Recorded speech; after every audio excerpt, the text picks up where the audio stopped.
નમસ્કાર વિદ્યાર્થી મિત્રો, હવે આપણે સ્ક્રિપ્ટ ઉમેરવાનું કામ કરીએ. દાખલા તરીકે આપણે અહીંયા જે ચેકબોક્સ છે એ ચેકબોક્સ ઉપર આપણે ક્લિક કરીએ. અહીંયા તમને નહીં દેખાય, તે બ્રાઉઝરમાં દેખાશે.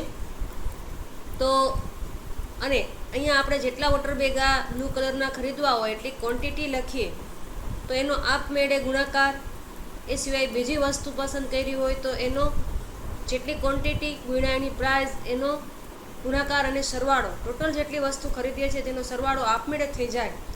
એવું આપણે જો કરવું હોય વેબસાઇટમાં તો આપણે સ્ક્રિપ્ટ લખવી પડે. આપણે આગલા લેક્ચરમાં મેં તમને કીધું હતું કે સોર્સમાં જઈ અને આપણે હેડ વિભાગની અંદર ટાઇટલ ટેગ પછી સ્ક્રિપ્ટ ટેગ, આ રીતે આપણે આગલા લેક્ચરની અંદર વાત કરી હતી કે આપણે સ્ક્રિપ્ટ, આ જે ટેગ છે સ્ક્રિપ્ટ ટેગ, એની વચ્ચે આપણે સ્ક્રિપ્ટ ઉમેરવાની છે. વિદ્યાર્થી મિત્રો, આપણે વાત કરી હતી કે અહીંયા જે આ ચેકબોક્સ છે એનું નામ આપણે B1 આપેલું છે અને આ ક્વોન્ટિટી માટેનું જે ટેક્સ્ટ બોક્સ છે એને આપણે Q1 નામ આપેલું હતું. એનો સંદર્ભ આપણે સ્ક્રિપ્ટની અંદર લેવાનો થશે. હવે આપણે આ જે સ્ક્રિપ્ટ આપેલી છે આપણી બુકની અંદર એ આપણે જોઈએ.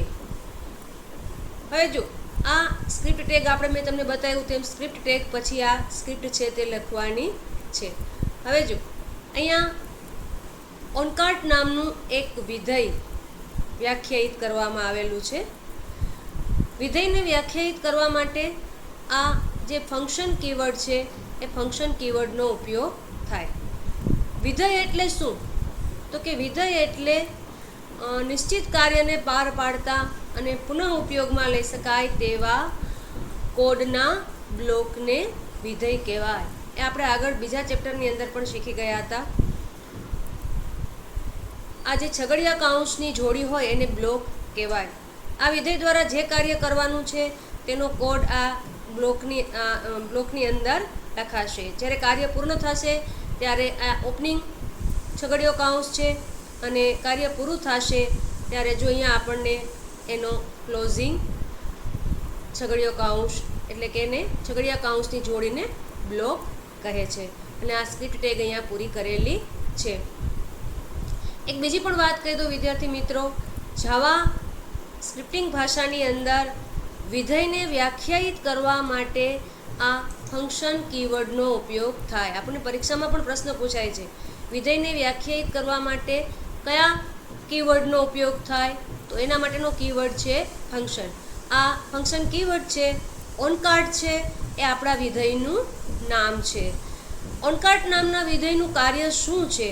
તો જો અહીંયા આપણને આ ઓનકાર્ટ નામનો વિધેય છે એનું કાર્ય એ છે કે ઉપયોગકર્તા કઈ વસ્તુ છે એને પસંદ કરે છે, એટલે કે પસંદ કરેલી વસ્તુ છે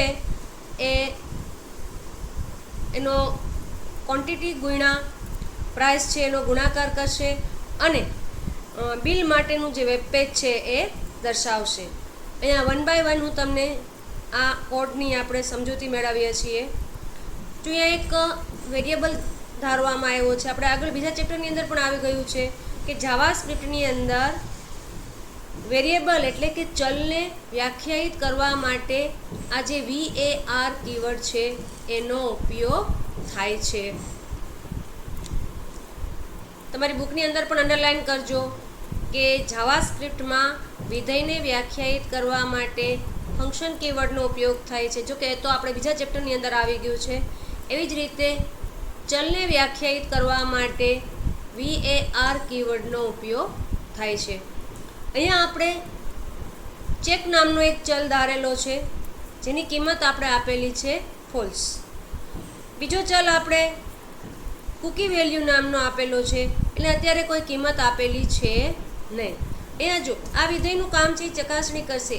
ઇફ શરતી વિધાન છે, if document dot get element by ID B1 dot check. B1 આપણે કોને નામ આપેલું હતું? જે પહેલું ચેકબોક્સ છે એને. જો ડોક્યુમેન્ટમાં આવેલું આ gate element by ID A વિધેય છે, બીજી એક વાત આપણે કરી લઈએ, વિધેય છે એ બે પ્રકારના હોય. એક આંતરપ્રસ્થાપિત એટલે કે ઇનબિલ્ટ જે પહેલેથી તૈયાર હોય, જેનો આપણે ખાલી નામનો ઉપયોગ કરવાથી એ વિધેય છે એક જે કાર્ય કરવા માટે લખાયેલું હોય એ કાર્ય કરશે.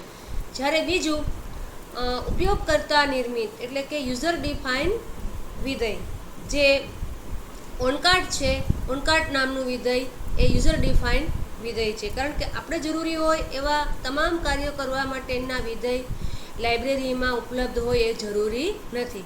ઉપયોગકર્તા પોતાની જરૂરિયાત અનુસાર પણ વિધેય બનાવી શકે.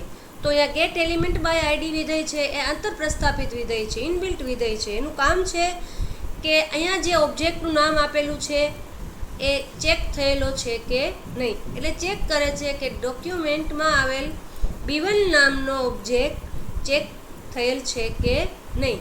જો ચેક થયેલ હશે, ટ્રુ હશે, મતલબ કે આપણે અહીંયા જે આ ચેકબોક્સ છે એ ચેક કરશું તો અહીંયા એ ટ્રુ પરત કરશે. જો ચેક નહીં કરીએ તો એ ફોલ્સ પરત કરશે. ટ્રુ પરત કરશે તો આ વિધેય, આ જે ઇફની અંદર કાઉન્સમાં જે વિધાન આપેલું છે એ ટ્રુ હશે તો જ પ્રોગ્રામનો કંટ્રોલ છે એ આની અંદર જશે. જો તો શું થાય છે, ચેક ઇક્વલ ટ્રુ થઈ જાય છે. પહેલાં શું આપેલું હતું, ચેક ઇક્વલ ફોલ્સ. પહેલાં આપણે શું આપેલું હતું, ચેક્સ ઇક્વલ ફોલ્સ. પણ જો આ ચેક થયેલ હશે B1 નામનો ઓબ્જેક્ટ તો એ ટ્રુ થશે. ત્યારબાદ બીજો એક ચલ ધારવામાં આવ્યો છે ક્વોન્ટિટી નામનો. ક્વોન્ટિટી નામના ચલની અંદર શું કહે છે, document dot get element by ID Q1 dot value. Q1 આપણે કોનું નામ આપેલું છે, Q1 આપણે જોઈ લઈએ અહીંયા આ જે ટેક્સ્ટ બોક્સ છે એનું નામ આપેલું છે. હવે જો શું કીધું છે કે તમે એની કોઈ વેલ્યુ હોય તો, પૂર્વ નિર્ધારિત તો આપણે એક વેલ્યુ રાખેલી જ છે, પણ એનાથી વધારે હોય તો એ, અથવા જો અત્યારે એક છે વેલ્યુ, અહીંયા આપણે જુઓ તમે, આપણે પૂર્વ નિર્ધારિત વેલ્યુ કેટલી આપેલી છે ટેક્સ્ટ બોક્સની, 1. તો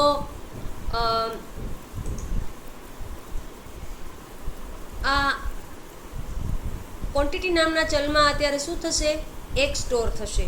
ડોક્યુમેન્ટની અંદર આવેલા Q1 નામના ઓબ્જેક્ટની વેલ્યુ જે હશે એ ક્વોન્ટિટી નામના ચલમાં સ્ટોર થશે. એટલે ક્વોન્ટિટી નામના ચલમાં શું સ્ટોર થશે, 1. હવે એક વધારાનો ચલ, બેનો ગુણાકાર, ક્વોન્ટિટી ગુણ્યા પ્રાઇસ, જે કિંમત છે વસ્તુની, એ ગુણ્યા જથ્થો, ક્વોન્ટિટી એટલે જથ્થો, એ બેનો સંગ્રહ કરવા માટે એક વધારાનો ચલ અહીંયા ધાર્યો છે ટોટલ. વેરિયેબલ ટોટલ ઇક્વલ શું કીધું છે, પ્રાઇસ ગુણ્યા ક્વોન્ટિટી, એટલે કે કિંમત ગુણ્યા જથ્થો. તો ટોટલની અંદર શું સ્ટોર થશે, દાખલા તરીકે આપણે જે વસ્તુ પસંદ કરેલી છે એની કિંમત 399 છે અને ક્વોન્ટિટી 1 છે, તો 399 ગુણ્યા 1 એટલે કે ટોટલની અંદર 399 સ્ટોર થશે. અહીંયા પ્રાઇસ નામનો ચલ છે, એમાં વસ્તુની કિંમતને સંગ્રહ કરવા માટે પ્રાઇસ નામનો ચલ ધારેલો છે. હવે અહીંયા એક કૂકી વેલ્યુ નામ ચલ, જો અહીંયા કૂકી વેલ્યુ નામનો ચલ ધારેલો હતો, એની કોઈ કિંમત આપેલી હતી નહીં. અહીંયા એની કિંમત આપેલી છે cookie value equal girls pink bag, જે પહેલી વસ્તુ છે એ કઈ છે, girls pink bag, plus price. જો અહીંયા કોઈ પણ સ્ટ્રિંગ હોય, અક્ષરોની શ્રેણી, તો એને ડબલ ઇન્વર્ટેડ કોમાની અંદર દર્શાવવામાં આવે છે. બે વસ્તુને જોડવા માટે પ્લસ. પ્રાઇસ છે એ ચલ છે, સ્ટ્રિંગ નથી. એ શું છે, અહીંયા જો પ્રાઇસ આપણે ચલ છે એટલે એને ડબલ ઇન્વર્ટેડ કોમાની અંદર દર્શાવવાનું છે નહીં. પ્લસ અલ્પ વિરામ, વસ્તુને અલગ પાડવા માટે. ક્વોન્ટિટી પણ ચલ છે, પ્લસ ટોટલ, ટોટલ પણ ચલ છે. તો અહીંયા કૂકી વેલ્યુની અંદર સ્ટોર થશે ગર્લ્સ પિંક બેગ 399, 1 અને ટોટલ છે તે 399, એટલે કૂકી વેલ્યુની અંદર આ સ્ટોર થશે. આ રીતે દરેક વસ્તુ છે એના માટેનો કોડ અહીંયા લખવામાં આવેલો છે. વિદ્યાર્થી મિત્રો, અહીંયા આપણે એક વસ્તુ માટેનો કોડ જોયો છે. ત્યારબાદ દરેક વસ્તુ જે હોમ પેજ પર આપેલી છે, દરેક વસ્તુ માટેનો કોડ અહીંયા આપવામાં આવેલો છે. એક પછી એક જો અહીંયા દરેક વસ્તુ માટે આ ઇફ વિધાન છે એનો ઉપયોગ કરીને ચેક કરવામાં આવે છે કે ચેકબોક્સ પસંદ કરેલું છે કે નહીં. હવે જો ઉપયોગકર્તા જ્યારે અહીંયા આપણને આપવામાં આવેલું છે પરચેસ બટન, એના ઉપર ક્લિક કરે અને એક પણ વસ્તુ જો સિલેક્ટ કરેલી ના હોય તો એના માટેનો કોડ અહીંયા આપણને આપેલો છે. આ દરેક વસ્તુ માટેનો કોડ છે ચકાસણી કરવા માટેનો, પણ જો એક પણ વસ્તુ નહીં ચેક કરવામાં આવેલી હોય તો એના માટેનો કોડ છે ઇફ નોટ ચેક. આ લોજિકલ ઓપરેટર નોટ છે, હોય એના કરતાં વિરુદ્ધ દર્શાવે. ટ્રુ હોય તો ફોલ્સ અને ફોલ્સ હોય તો ટ્રુ. ચેકની કિંમત જો ફોલ્સ હોય તો આ એલર્ટ વિધેયનો ઉપયોગ થશે, નો આઇટમ સિલેક્ટેડ. આપણે બીજા ચેપ્ટરની અંદર પણ આ એલર્ટ વિધેય આવી ગયું છે, જે કાઉન્સની અંદર આપેલ પેરામીટર તરીકે જે આપેલ કિંમત છે તે દર્શાવે છે કે જો એક પણ પરચેસ બટન પર ક્લિક કરવાથી એક પણ વસ્તુ પસંદ નહીં કરેલી હોય તો અહીંયા આ રીતે મેસેજ આવી જશે, નો આઇટમ સિલેક્ટેડ. અને જો કરેલી હોય પસંદ તો ત્યારબાદ ઓનકાર્ટ વિધેય છે એ bill.html નામનું પેજ છે એ દર્શાવશે. જો અહીંયા આપણને આપેલી છે આખી સ્ક્રિપ્ટની સમજૂતી કે ઓનકાર્ટ નામનું વિધેય અહીંયા દર્શાવ્યું છે. આ વિધેય પ્રથમ ઇફ વિધાન ચકાસે છે કે આઇટમ 1 માટેનું ચેકબોક્સ પસંદ કરવામાં આવ્યું છે કે નહીં.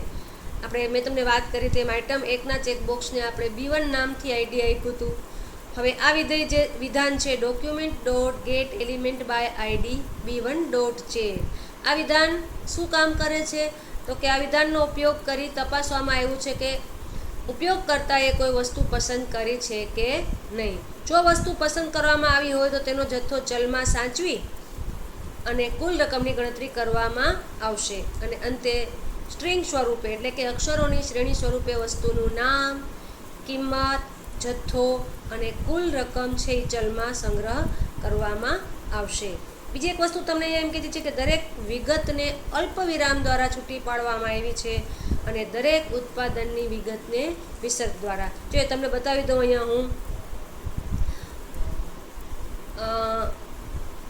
આ જે છે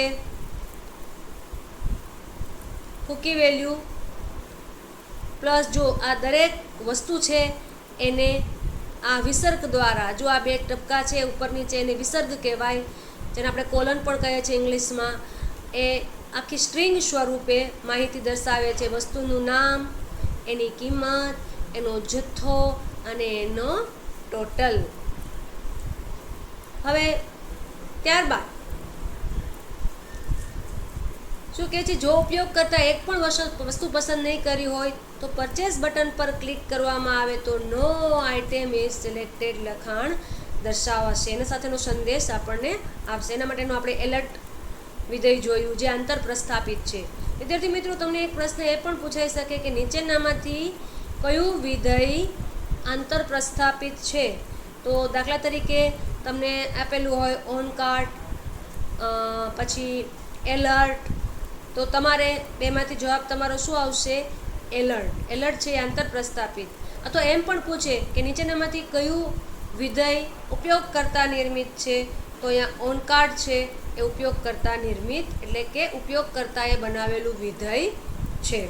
હવે જો શું કહે છે કે જો વસ્તુ પસંદ કરેલી હશે, ખાસ ધ્યાન રાખજો, અહીંયા વસ્તુ પસંદ કરેલી હશે તો કૂકી તરીકે સંગ્રહ કરવામાં આવશે. ખાસ વારંવાર બોર્ડમાં પૂછાયેલો પ્રશ્ન છે, કૂકી એટલે શું? અંડરલાઇન કરજો. અહીંયા ઉપયોગકર્તાના કમ્પ્યુટરમાં સંગ્રહ કરવામાં આવતા ચલને કૂકી કહે છે. જો ઉપયોગકર્તા કોઈ વસ્તુ પસંદ કરશે તો તેને કયા ચલમાં સ્ટોર કરવામાં આવશે? કૂકી. કૂકી એટલે શું? તો કે ઉપયોગકર્તાના કમ્પ્યુટરમાં સંગ્રહ કરવામાં આવતા ચલને કૂકી કહે છે. કારણ કે કૂકી અહીંયા ઘણી બધી વસ્તુ છે એને એક સાથે સંગ્રહ કરે છે. અને બીજી એક વસ્તુ અંડરલાઇન કરજો. અહીંયા એમ પણ પ્રશ્ન પૂછાય છે, કૂકી ઉપર નીચેનામાંથી કઈ પ્રક્રિયા કરી શકાય?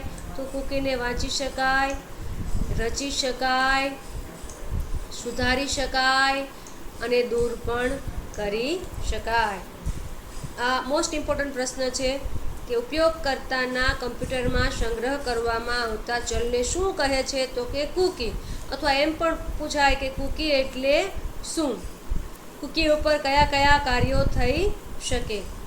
આગળ જોઈએ આપણે, જ્યારે ઉપયોગકર્તા જો પરચેસ બટન પર ક્લિક કરે ત્યારે જાવાસ્ક્રિપ્ટ દ્વારા build.html નામનું પાનું દર્શાવવામાં આવશે, જે અહીંયા આપણને એનો કોડ છે એ લખેલો છે.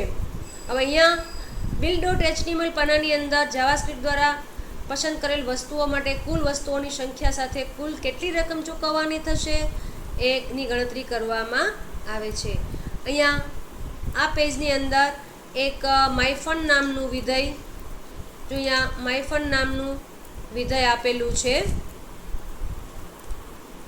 અહીંયા માયફન નામનું વિધેય એ પણ એક યુઝર ડિફાઇન એટલે કે ઉપયોગકર્તા નિર્મિત ફંક્શન છે. આ ફંક્શનનું કાર્ય શું છે તો કે આ વિધેય છે એ કૂકી પાસેથી વિગતો લઈ અને એને એરેમાં સંગ્રહિત કરે છે. એરે એટલે શું વિદ્યાર્થી મિત્રો આપણે આગળ ભણવાનું છે, અને આ સ્ક્રિપ્ટ પણ જ્યારે આપણે મળીશું ત્યારે વિસ્તારથી હું તમને સમજાવીશ. સમય અને સંજોગો અનુસાર અત્યારે શક્ય એટલી કોશિશ કરી છે મેં, પણ જ્યારે આપણે મળશું ત્યારે વિસ્તારથી એને સમજશું. બીજી એક વાત ધ્યાન રાખજો, આ પરસ્પ્લોટ નામનું જે વિધેય છે એ પણ અહીંયા દર્શાવવામાં આવ્યું છે. એ ઇનબિલ્ટ વિધેય છે. કેવું વિધેય છે? ઇનબિલ્ટ. આ ઇનબિલ્ટ વિધેયનો તમે ડાયરેક્ટ ઉપયોગ કરી શકો. પરસ્પ્લોટ વિધેય છે એ જે સ્ટ્રિંગ સ્વરૂપે આંકડાઓ છે એને અંકોમાં ફેરવવાનું કાર્ય કરે છે. જો અહીંયા આપણને આપેલું છે ટોટલ 2 પ્લસ ઇક્વલ પરસ્પ્લોટ કૂકી ડેટા ઇન્ડેક્સ નંબર 2. એરે એટલે શું આપણે આગળ ભણવાનું છે 9મા ચેપ્ટરની અંદર. તો આ પરસ્પ્લોટ વિધેય છે, તમને પરીક્ષામાં પૂછાય છે નીચેનામાંથી કયું વિધેય સ્ટ્રિંગને અંકોમાં ફેરવવાનું કાર્ય કરે છે અથવા તો આંકડાઓમાં ફેરવવાનું કાર્ય કરે છે, તો એ છે પરસ્પ્લોટ. અને છેલ્લે સરવાળો દર્શાવવામાં આવે છે. વિદ્યાર્થી મિત્રો અહીંયા ત્યારબાદ પ્રોસીડ ટુ ચેકઆઉટ બટન હોય છે. પૂર્ણ સ્વરૂપની આપણે જો વેબસાઇટ બનાવવી હોય તો એના માટે તો પહેલાં તો આપણે ડેટાબેઝ બનાવવો પડે. પ્રોસીડ ટુ ચેકઆઉટ બટન ઉપર ક્લિક કરીએ એટલે આપણે લોગિન થયેલા છીએ કે નહીં એનું પૂછશે. જો ઉપયોગકર્તાની નોંધણી ન થયેલી હોય તો તેનું નવું ખાતું બનાવવા માટે કહેવામાં આવે છે. એના માટે આપણે રજિસ્ટ્રેશન ફોર્મ આગળ ભણી ગયા એવું ફોર્મ બનાવી શકીએ. તે સિવાય ચૂકવણીની રીતો છે એ આપણે ઉમેરી શકીએ છીએ. પણ આ પ્રકારની સંપૂર્ણ જે આપણે હકીકતમાં જોઈએ છીએ એવી વેબસાઇટ બનાવવી હોય તો આપણે સંપૂર્ણ ડેટાબેઝની રચના કરવી પડે, જેની અંદર ઉત્પાદન, નોંધણી થયેલા ઉપયોગકર્તા એના લોગિન થયેલા નામ, પાસવર્ડ, બીજી ઘણી બધી વિગતો છે એ આપણે એનો સંગ્રહ કરવો પડે અને આપણે કોમર્શિયલ રીતે એને કરવી પડે. તો અહીંયા આપણે વેબસાઇટની અંદર ડાયનેમિક વેબસાઇટને બનાવવા માટેનો જે કોડ છે એની ચર્ચા કરી. નેક્સ્ટ આપણે જોઈશું નેક્સ્ટ લેક્ચરમાં વેબસાઇટ પ્રકાશિત કરવી, એટલે કે વેબસાઇટ જે બનાવેલી છે અત્યારે એ આપણા સાધનની અંદર છે, પણ જો આપણે વિશ્વ એને જોઈ શકે એવું કરવું હોય તો આપણે એને સર્વર ઉપર અપલોડ કરવી પડે, એટલે કે પબ્લિશ કરવી પડે, પ્રકાશિત કરવી પડે, જે આપણે નેક્સ્ટ લેક્ચરની અંદર જોઈશું. ધન્યવાદ.